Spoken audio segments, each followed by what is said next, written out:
Simulia block कांचपड़ा वीर ब्रह्मपुर महावीरंकर चतुर्थ वार्षिक उत्सव बहुत धूमधाम रे पालित हो जाइछि।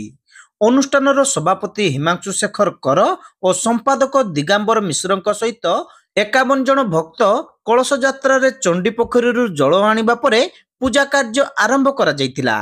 मंदिर रे हनुमान चालीसा पाठ और यज्ञ आदि अनुष्ठित होइतिला। मुख्य पुरोहित श्री कन्हई चरण अगस्ती और जनाशुना चंडी पाठ पूजक श्री श्री उमाकांत मिश्रଙ୍କ सह 2 जन पुरोहित पूजार्चना करथिले।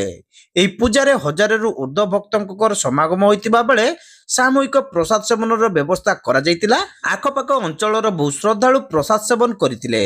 दिवसव्यापी भजन कीर्तन होइतिबा बेले संध्यारे भजन समारोह अनुष्ठित होइतिला। हजार हजार संख्यारे भक्तवृंद एथिरे शामिल होइतिले।